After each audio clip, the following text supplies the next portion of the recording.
Pemirsa, kembali lagi dalam Hukum di Mata Bowo. Seperti biasa, kita sudah bersama dengan pakar hukum yang sudah tidak asing lagi bagi kita semua.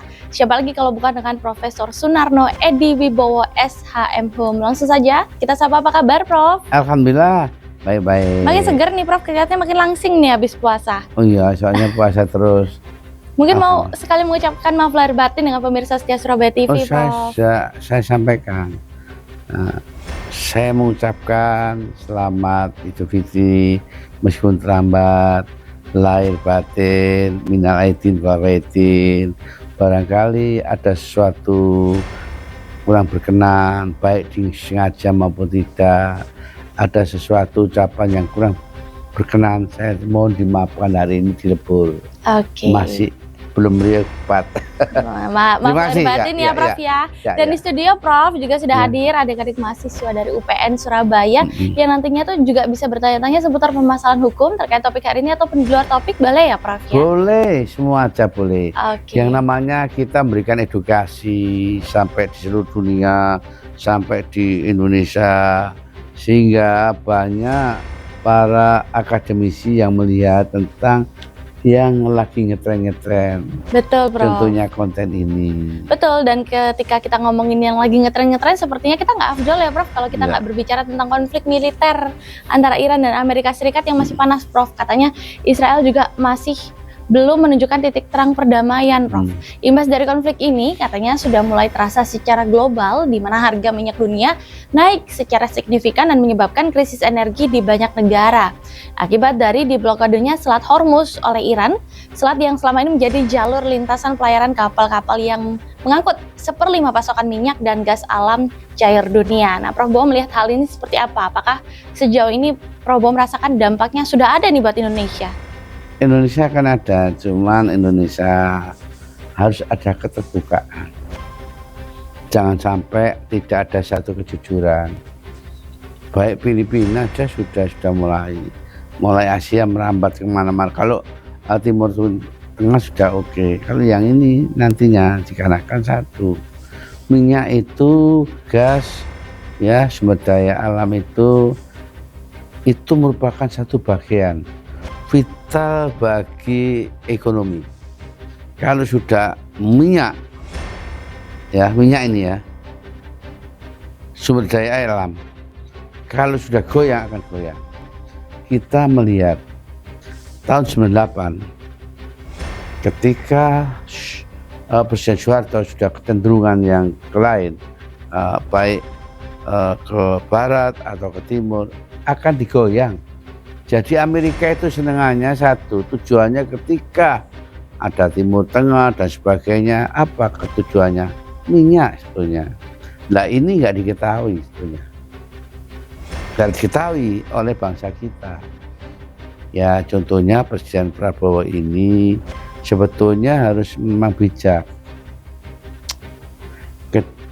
Kalau dia sudah ke BOP, bos office-nya yang diinisiator ada dari Donald Trump, ternyata masuk Israel.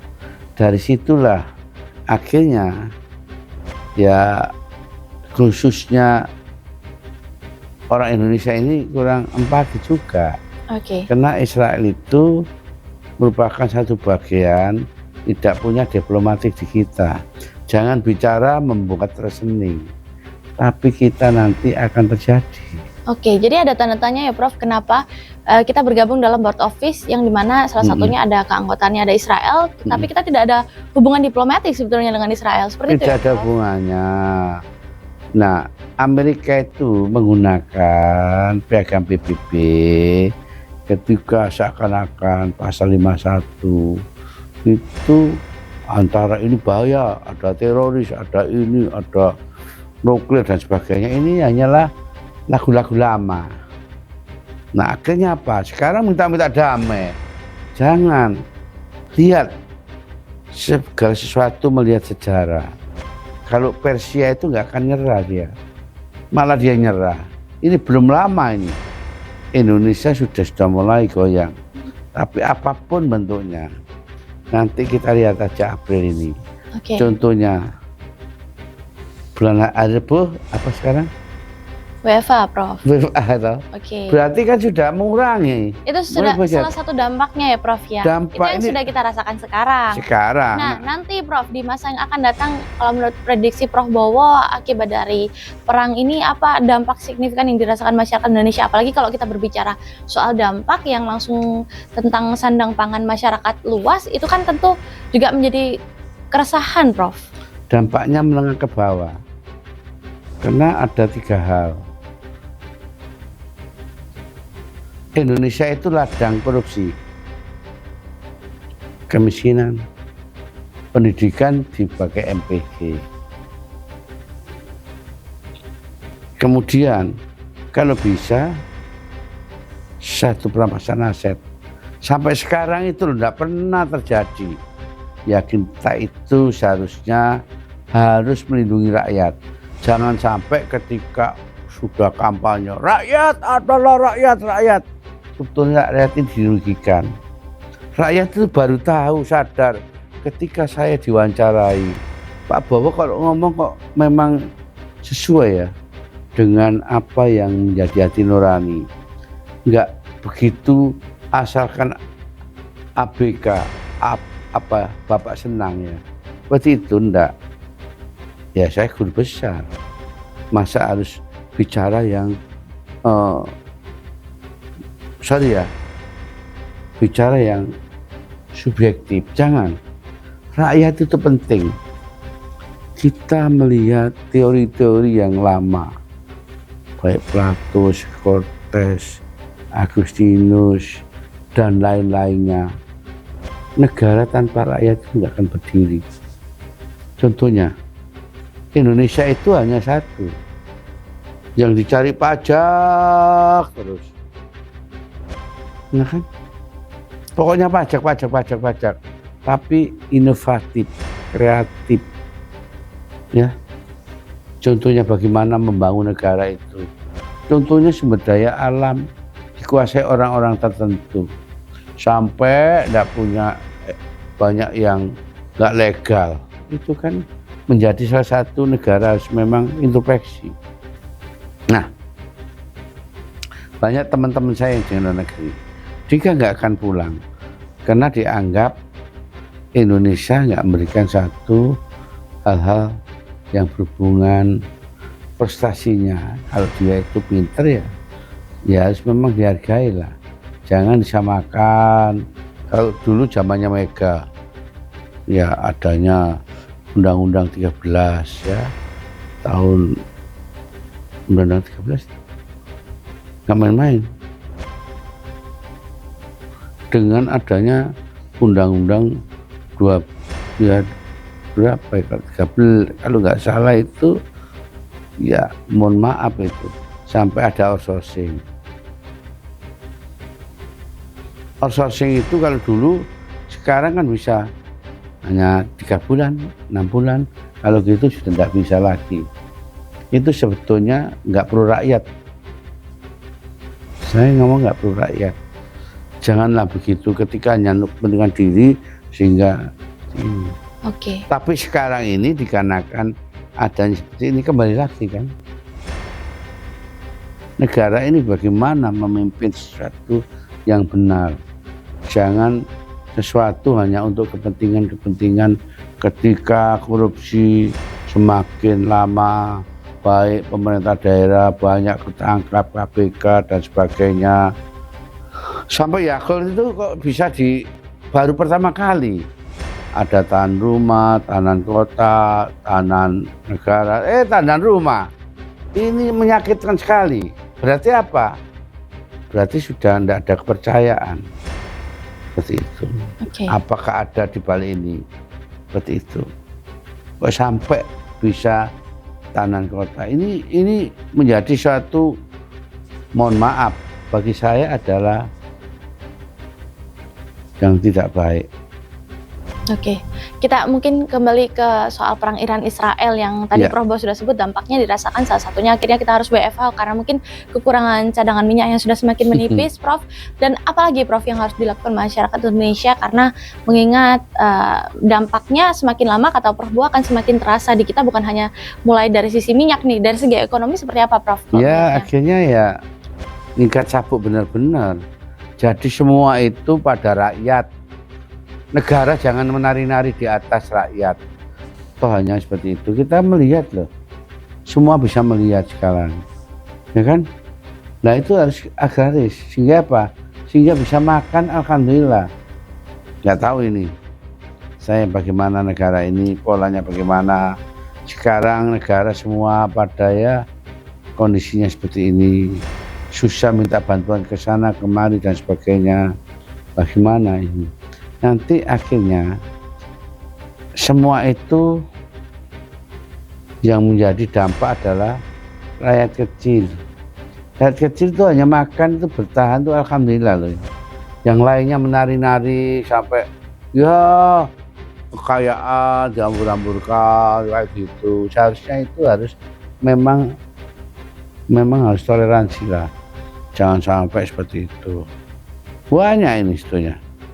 Banyak sekali, dan MBG ini sebetulnya perlu dievaluasi kembali. Janganlah, lebih baik berikanlah, karena saya hal 3 tadi ya, adanya kemiskinan, adanya pendidikan, ya toh.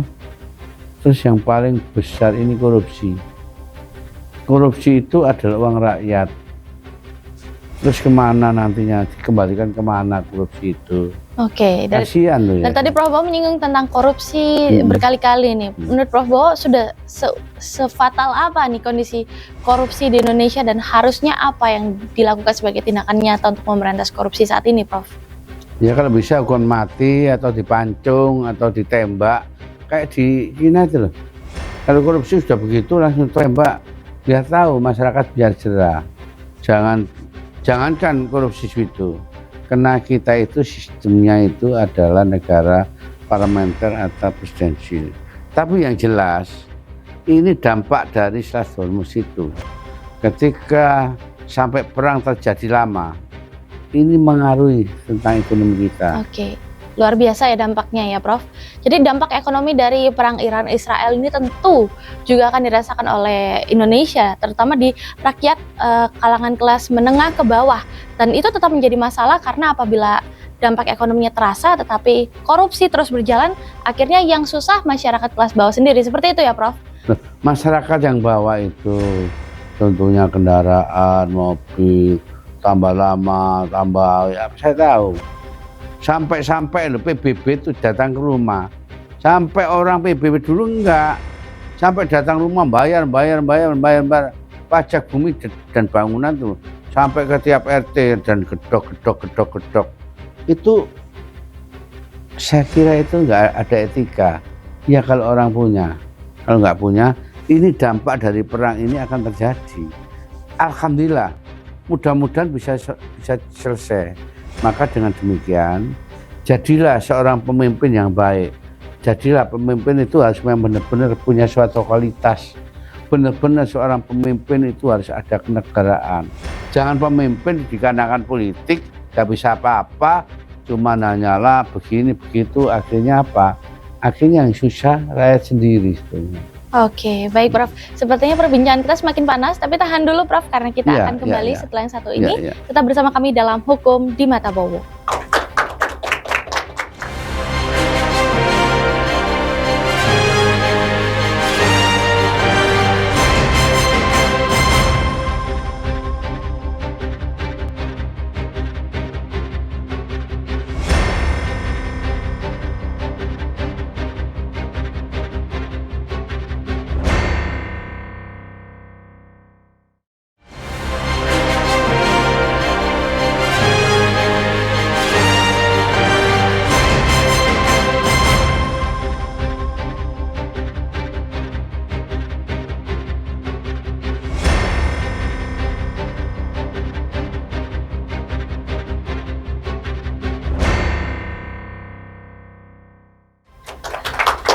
Baik pemirsa, kembali lagi dalam Hukum di Mata Bowo. Prof, kita akan bahas lagi ya Prof tentang perang Iran Israel yang mana dampaknya akan terasa sekali bagi masyarakat Indonesia.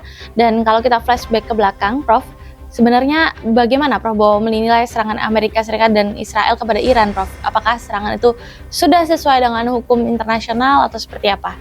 Itu kalau kita bicara Iran itu dikutuskan itu. Yang baru mati itu. Kasihan Ali Khamenei itu. Baru meninggal itu dikutuskan itu, ingat ya, kalau dikutuskan itu seperti Nabi itu dikutuskan, jadi itu nggak mungkin dia itu akan berhenti sampai kapanpun, nggak akan berhenti karena membela agama sebenarnya. Jadi saya kira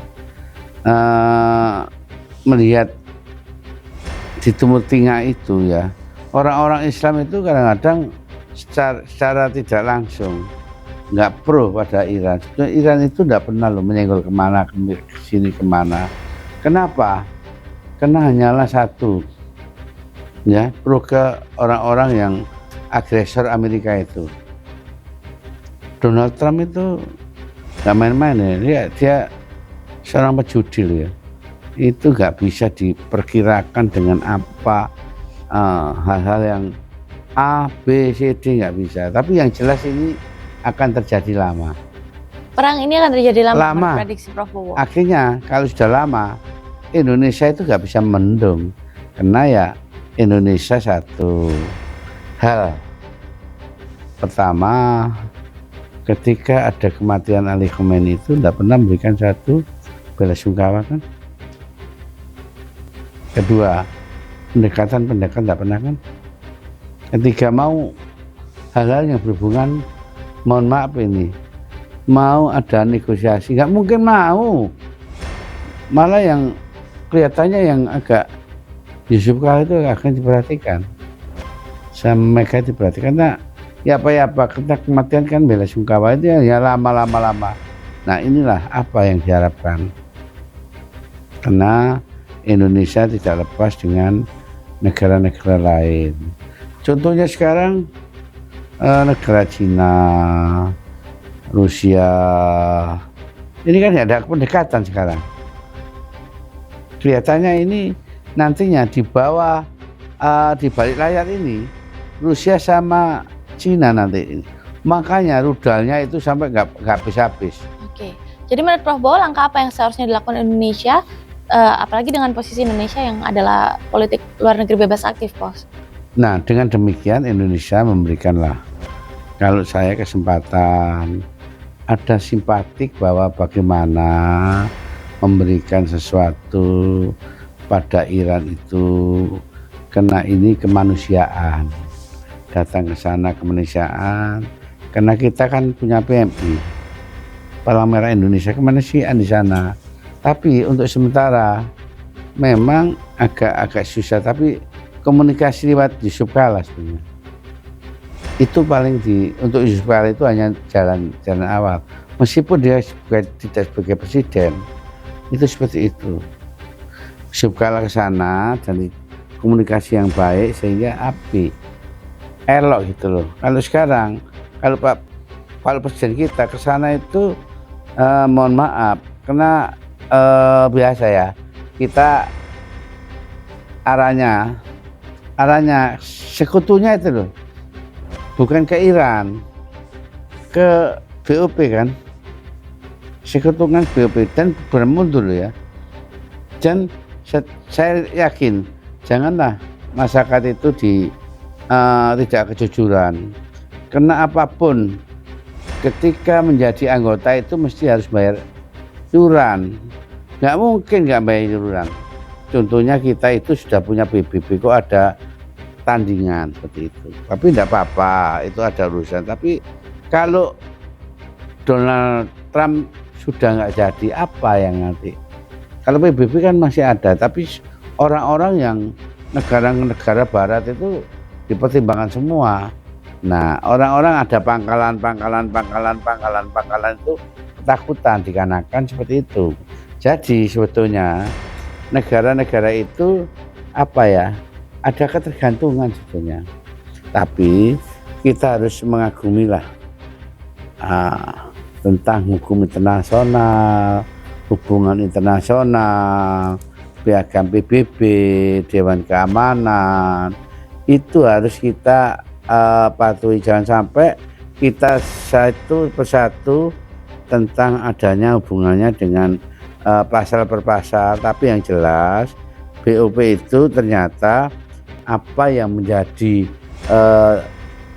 tujuan itu sebenarnya perdamaian, tapi kok gak perdamaian ya, tapi kok sampai nyerang lah. Oleh karena itu dengan penyerangan itu berarti apa?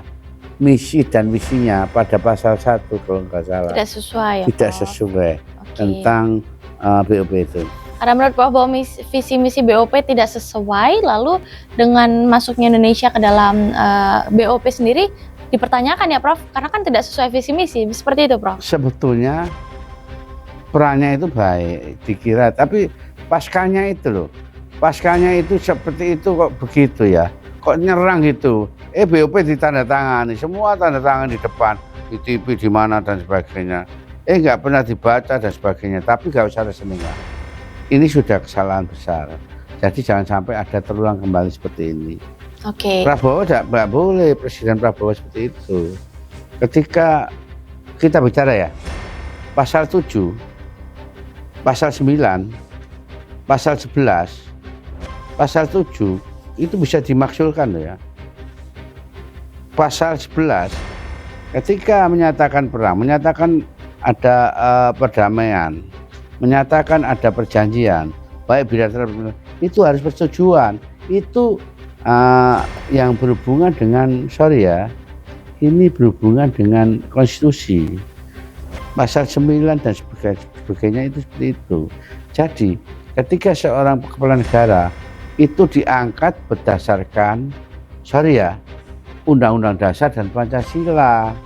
Nah, oleh karena itu saya itu terus terang ya, sekarang itu berubah. Tapi ingat, Pancasila itu merupakan salah satu yang kita adalah hati nurani bangsa kita.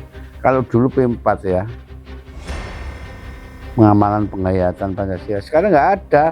Orang tanya ya, SD, SMP dan sebagainya, ngomong Pancasila, urutan 1, 2, 3 itu nggak akan hafal, apalagi Undang-Undang Dasar, pembukaan dan sebagainya. Nah, kita itu ya seperti itulah. Jangan Akhirnya kayak apa? biasa, Prof. Anggota DPR sama menteri aja ada yang nggak hafal Pancasila, Prof. Nah itu tentunya apa? Nah, oleh karena itu saya ini sebetulnya dulu itu kepingin saya ya seperti inilah. Ternyata apa yang disampaikan di dalam butir-butir Pancasila itu, lebih baik kita itu gabi apa ya, misinya ya, uangnya ya dikit, yaitu tentang kembali lagi lah ke Undang-Undang Dasar, biar dipilih DPR lah yang kaya, biar seperti itu. Hanya kalau Surabaya 45, sekarang suara gitu uang bertebaran, duit terus. Nah itu udah duit, akhirnya apa terjadi? Milih itu nggak kualitas, pokoknya orang apapun bisa dipilih. Nah, dari situlah kalau dulu nggak, kembali ke DPR itu harus ada urutan. Ketika orang yang itu orang yang pintar itu harus kembali ke urutan kacang itu, kayak gitu, nggak kayak keloma terus moro-moro dipilih, terus orang nggak tahu apa-apa dipilih, orang ditanya dipilih. Lah sekarang ada di depan saya ini mahasiswa semua nih, ini nanti akan generasi yang akan datang, supaya nanti kultur ya, budaya-budaya yang korupsi ini nanti insya Allah lah ya saya terus terang aja, sekarang itu sampai kapanpun ketika hubungannya nanti ada usulan-usulan dari mahasiswa itu murni, kalau saya murni dan sebagainya sesuai dengan keilmuan ya, seperti itu. Oke, baik, Prof, kita balik lagi bicara tentang persoalan dalam negeri ya, Prof ya. Karena beberapa negara sudah mulai krisis BBM, Prof, akibat perang tersebut, dan ada wacana WFA atau WFH sehari dalam seminggu juga akan segera dilaksanakan di Indonesia dalam rangka hemat BBM. Gimana, Prof, mau melihat dampak dari perang itu secara jangka panjang? Ingat, ini kosnya ini turun, ini uangnya sudah amburadul, tapi ya biasa kalau di Israel ya, Amerika, Israel. Rusia, Israel, itu kan ditutup-tutupi beritanya, itu mati banyak, itu ditutup-tutupi terus, Amerika tutup-tutupi terus, itu tidak boleh itu. Jadi kebebasan mahasiswa sesuai dengan aturan Undang-Undang 99, itu 44 tahun 99 tidak boleh begitu. Harus itu memang bertanggung jawab dan disiarkan. Tapi kalau kita menyiarkan akan dihukum, itu akhirnya apa? Akhirnya saya tahu loh, kayak gitu tiap hari saya TV saya ternyata gak seperti dulu. Kalau dulu itu bebas, tapi sekarang itu ditekan seperti itu, kayak zamannya Orde Baru itu. Ya, untung ada ya hukum di mata bawah di Surabaya TV. Kalau nggak ada hukum di mata bawah, orang-orang ya yang melihat ya, pemirsa ya, sama lihat itu ya, apa yang saya sampaikan itu adalah murni, tidak ada tendensius, tidak ada apa-apa, tapi saya NKRI seperti itu. Oke, nah dengan adanya dampak berkepanjangan ini Prof, mungkin pemirsa setia Surabaya TV, adik-adik mahasiswa juga mulai berpikir jangan-jangan dunia ini sudah menuju ke dalam perang dunia ketiga. Kalau Prof melihatnya apakah sudah ada arah ke sana atau masih terlalu jauh nih? Saya sudah memberikan suatu perspektif ke depan akan terjadi perang dunia ketiga. Kalau seperti ini terus ya, ini sudah kelihatannya Rusia, Cina, ini di balik layar. Ini semua disuplai, dikarenakan ini ada pertarungan antara barat dan timur. Lah dari sinilah perang dunia ketiga, apa yang disampaikan oleh Gus Dur akan terjadi beneran. Gus Dur Tuali, ternyata benar ini perang dunia ketiga. Nah, kalau dengan perang dunia ketiga ini adalah perangnya bukan perang tembak-tembakan, tapi perang-perang rudal, perang-perang seperti itu. Ya sampai rudal itu 4.000 kilometer, saya nggak bayangkan. Jadi kita itu memang waspada, dan oleh karena itu TNI ya, Polri itu memang harus benar-benar melihat bagaimana suasana peperangan itu, supaya nanti orang-orang itu harus direkrut, orang-orang seperti ya, orang-orang potensi. Sekarang teman-teman saya yang pada di luar negeri itu datanya nggak mau pulang. Ya, dia itu konsen seperti itu. Was-was ya, Prof. Orang yang ahli fisika, kimia, atom dan sebagainya, kelihatannya nggak mau pulang. Jadi memang dia menggeluti keilmuan seperti itu. Oke, jadi Prof Bo melihat setelah ini mungkin dengan adanya krisis jangka panjang bisa jadi menuju perang ke dunia ketiga. Iya. Menurut Prof Bo, apa yang harus dilakukan oleh masyarakat sekali lagi untuk berjaga-jaga agar punya pegangan, Prof? Tapi tunggu dulu karena kita akan kembali setelah yang satu ini. Tetap bersama kami dalam Hukum di Mata Bowo.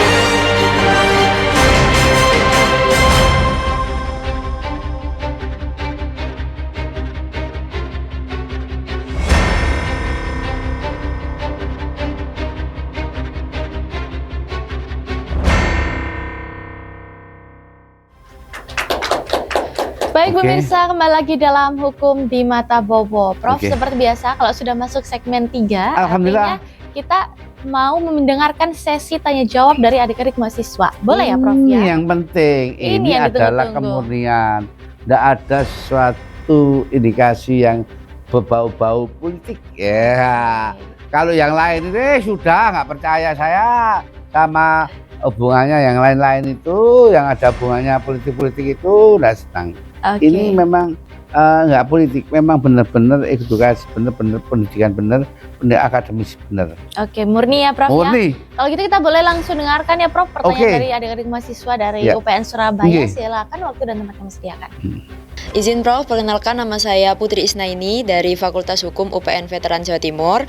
Jadi tadi Prof Bowo juga sudah menegaskan bahwa akan ada penghematan BBM, yang mana ini juga merupakan langkah sementara saja ya Prof ya, atau bahkan langkah ini juga masih diragukan efektivitasnya karena mungkin masih disalahgunakan oleh beberapa oknum yang melakukan work from home begitu ya Prof. Jadi sebetulnya apa Prof langkah diplomasi yang dapat dilakukan oleh negara Indonesia yang juga terdampak dari krisis ini Prof? Karena kalau mengandalkan dari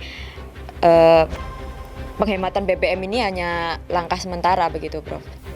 Ya, saya berharap ini ya, berharap Indonesia ini bagaimana memberikan sesuatu ya, karena kondisi Iran ya sama-sama Muslim, ini diberikan bantuan apa dan sebagainya ya. Ada empati, ada simpati pada situ. Ada kelonggaran ya Prof? Ya, kelonggaran sehingga nantinya ini Selat Hormuz ya ini bisa berjalan. Dikarenakan perlu diingat, satu, bahan baku kita ya itu sekarang terus terang aja dikelola di minyak di Amerika, sehingga setelah itu beli. Nah ini perlu dipelajari, perlu diedukasi bahwa kita bagaimana caranya ada bahan mentah begitu banyak sehingga dikelola sehingga jadi minyak itu bagus. Jangan percaya dengan ekonomi ini kita itu sebetulnya terjajah. Kita itu 350 tahun gak merdeka, 3,5 tahun jajah Jepang, Belanda. Gak merdeka. Berarti apa? Berarti negara kurang cerdas. Oke, tadi seperti yang dikatakan kalau WFH itu adalah jangka pendek ya Prof. Kalau untuk jangka panjangnya harus seperti apa Prof? WFH itu hanyalah nanti habis ini WFH lagi. Ini sebetulnya tujuannya BBM itu supaya nggak keluar banyak-banyak, kena disubsidi. Nah, terima kasih banyak ya. Jangka panjangnya Prof? Jangka panjangnya harus seperti apa Prof? Karena kan walaupun WFH lambat tahun akan tetap habis juga cadangan minyaknya.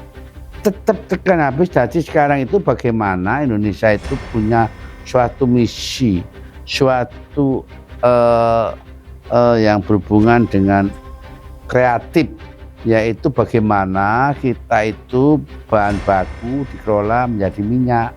Kita itu sumber minyak itu banyak, dikelola orang-orang tertentu. Itulah negara yang kelihatan seperti itu kan nggak penting. Jadi rakyat itu dibohong-bohongi seperti itu. Nah, oleh karena itu penting sekali sekarang jangka panjangnya ini kita harus membuat sesuatu bagaimana memasak dari bahan mentah dimasak untuk menjadi minyak. Di dalam negeri sendiri. Iya, jangan di luar negeri. Nah kita itu Malaysia itu berani memutuskan ekonomi dengan Amerika, kita kok nggak berani. Kenapa? Berarti kita itu nggak pinter. Negara kita itu terlepas dari apa? Apakah ingin komisi? Baik. Kita lanjut ke pertanyaan selanjutnya, boleh ya Prof ya? Boleh. Silakan waktu dan tempat kami sediakan. Baik, izin Prof untuk bertanya. Perkenalkan saya Azhar Razia dari Fakultas Hukum UPN Veteran Jawa Timur. Izin bertanya nih Prof, tadi kan sudah disinggung terkait solusi sementara terkait WFH ini.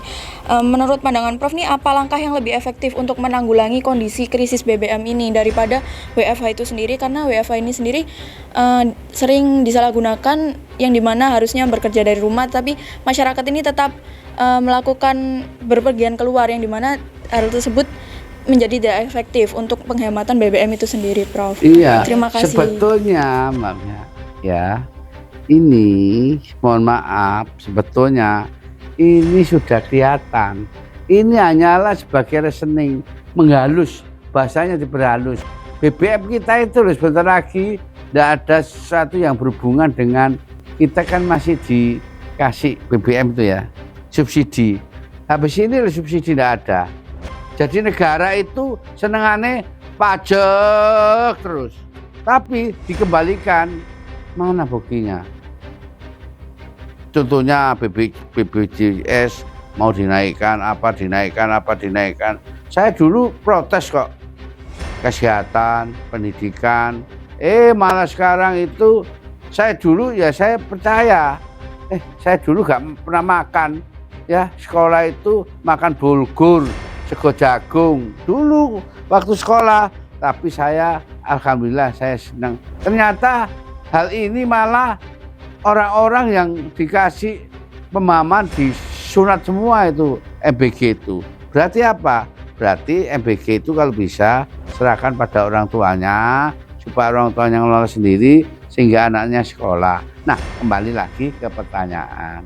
Ini hanyalah sementara, diperhalus bahasanya. Habis ini, nah ada lagi, nanti listrik. Oh, semua ini dan sebagainya itu hanyalah untuk mengalus-ngalus. Tapi negara itu sebetulnya dipegang oleh orang-orang tertentu. Tapi Prabowo yang kami hormati selaku presiden berantas korupsi. Ya, kalau bisa tambang itu dihabiskan. Siapa yang tambang dihabiskan semua. Jangan hanyalah ngomong-ngomong, omong-omong, jangan. Nah, ini janganlah omongan itu hanyalah omong-omong. Jangan. Apa yang menjadi komitmen seorang presiden itu adalah fatwa yang baik itu tercatat, baik itu lisan, baik tertulis itu adalah merupakan hukum. Demikian. Oke, baik. Jadi menurut Prof Bowo ada cara lain nggak Prof yang lebih efektif selain menerapkan WFH untuk menghemat BBM kita, Prof? Tidak bisa. BBM tidak bisa dikarenakan satu, kita itu adalah sekutunya Amerika, sekutunya Israel, sekutunya orang-orang yang punya misi yang berhubungan dengan Amerika. Padahal habis ini Donald Trump itu akan tidak bisa yang bisa untuk mengeluarkan Donald Trump dari presiden itu orang dalam sendiri. Oke. Mudah-mudahan ini diganti dan sebagainya. Saya kira itu adalah salah satu yang penting adalah Indonesia ini banyak koruptornya. Koruptornya ini harus dibangun benar-benar. Oke, baik. Bagus. Nah, demikian. Barangkali ada yang perlu ditanyakan lagi, ada komentar yang saya sampaikan di komentar aja enggak apa-apa. Atau pertanyaan selanjutnya silakan. Izin bertanya Prof, saya Media Rizka Putri dari Universitas Negeri Surabaya. Seperti saya ketahui bahwa Indonesia meratifikasi UNCLOS melalui Undang-Undang Nomor 17 Tahun 1985. Langkah apa yang bisa ditempuh Indonesia untuk menuntut pembebasan jalur demi kepentingan energi nasional, Prof? Terima kasih. Aduh, unclos, dedek bengek itu tidak ada artinya. Ketika orang punya kuasa itulah yang penting. Contohnya seperti ini, ya, itu unclos. Hukum internasional itu loh, kedaulatan dirusak-rusak. Bayangkan orang menyerang, ya, orang diserang, Indonesia, Iran dan sebagainya diserang, seperti itu. Jadi hukum internasional itu nggak dipatuhi, apalagi di bawah UNCLOS dan sebagainya. Itu sama Amerika itu nggak ada artinya. Yang namanya doktrin Monroe, Amerika adalah hidup, Amerika adalah negara dunia. Oke. Jadi menurut Prof Bowo hukum internasional saat ini masih relevan atau kuat nggak untuk menjaga perdamaian? Kalau hukum internasional dipelajari, bohong itu. Ternyata Amerika apakah diperbolehkan terus terang mengagresor negara yang berdaulat, kecuali negara gak berdaulat itu kan bertentangan dengan internasional. Apa gunanya kita itu belajar hukum internasional, hubungan internasional? Bagi Donald Trump itu tidak ada.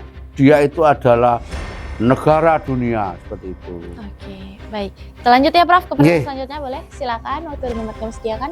Prof, perkenalkan nama saya Ahmad Akil Azwardi, saya dari UPN Veteran Jawa Timur. Saya ingin bertanya Prof, seandainya nanti memang Perang Dunia Ketiga itu terjadi, apa yang harus disiapkan oleh Indonesia untuk bertahan dengan kondisi perang tersebut Prof? Karena memang perang pasti akan berdampak terhadap ekonomi dan juga geopolitik Indonesia nanti selanjutnya Prof. Terus kemudian langkah diplomasi apa yang harus dilakukan oleh Indonesia, mengingat Indonesia juga bagian daripada BRICS dan juga BOP. Seperti itu, terima kasih. Indonesia tidak punya nilai tawar. Indonesia adalah bagian dari anggota. Yang punya nilai tawar itu adalah Israel dan Donald Trump. Kalau dia punya nilai tawar, bagaimana bisa untuk ngojo-ngojoi tentang Israel, ngojo ke Donald Trump? ke Iran, tidak ada nilai tawarnya. Maka dengan demikian itu yang kedua. Tapi yang satu, Indonesia itu negara agraris. Nah, agraris itulah hidup untuk bisa makan. Tapi kalau sana sudah hancur-hancuran, itu ekonomi sudah tidak bisa lagi seperti itu. Oke, Nah, berarti ini berdampak besar bagi Indonesia. apa yang perlu dipersiapkan Prof untuk masyarakat? Nah, dipersiapkan kita harus kembali ke agraris. Kembali ke agraris ya Iya, Prof. kita itu agraris itu kembali. Kita apa dipersiapkan? Mau apa? Bargaining, nilai tawar, mau mediasi, malah ditolak. Jangan. Kita nggak punya nilai tawar karena kita sudah masuk ke BOP. Oke. BOP terikat kecuali keluar loh ya. Kita belum tentu keluar, kita sudah terikat. Tidak apa-apa itu merdeka orang keluar dan sebagainya. Contohnya mau keluar bagaimana? Karena ini adalah konstitusi, kita belum meratifikasi ke DPR. Bisa saja keluar, nah itu disampaikan. Bisa kalau ada niatan keluar. Oke, bisa ya Prof ya. Iya. Prof, kita lanjut ke pertanyaan selanjutnya ya Prof ya. Silakan waktu dan tempatnya sediakan. Baik Prof, terima kasih atas waktu yang telah diberikan. Perkenalkan, nama saya Aditya Ferians, mahasiswa Fakultas Hukum Universitas Pembangunan Nasional Veteran Jawa Timur, Prof. Di sini saya izin bertanya Prof mengenai ketika kebijakan luar negeri Indonesia melalui BOP berpotensi mempengaruhi ekonomi nasional tanpa pengawasan optimal DPR, dan di saat yang sama pemerintah menerapkan WFH sebagai respon domestik. Apakah ini menunjukkan adanya sinkronisasi kebijakan yang matang atau malah justru memperlihatkan kegagalan koordinasi antara kebijakan luar negeri dan kebijakan ekonomi dalam negeri? Kegagalan ekonomi, kegagalan semua. Karena sudah masuk BOP itu tidak bisa dulu itu mau pinjam ke sini ke sana dan sebagainya. Sekarang negara itu pada punya ekonominya, sekarang jomplang semua. Kalau tidak punya uang apanya sekarang? Nilai apanya sekarang? Mau ke Cina? Cina sekarang sudah konflik dengan Amerika, Rusia konflik dengan Amerika. Sekarang ekonomi dikuasai oleh Cina, Rusia. Itulah sebetulnya Indonesia itu baik-baiklah dengan Asia. Dulu Asia Afrika itu bagus. Tapi sekarang itulah. Kalau dikatakan demikian, oh begitu-begitu, ini sudah terjadi perang. Perang itu nggak akan berhenti. Siapa yang bisa menghentikan perang? Tidak ada, kecuali Amerika, Rusia, Israel nyerah. Kalau negara Persia itu tidak akan dia mundur sampai titik darah penghabisan, dia akan perang. Kenapa? Karena dia dikulturkan adalah pimpinannya. Dia itu sanggup mati demi pimpinannya. Oke. Baik, Prof. Terima kasih banyak atas iya. waktu dan kesempatannya. Dan pemirsa, hukum itu tidak ada yang abu-abu, yang ada hanya hitam atau putih. Dan kita seharusnya tetap percaya bahwa keadilan masih tetap ada. Terima kasih untuk kebersamaannya. Saya Angel pamit undur diri. Saya minum Salam ya. Surabaya TV.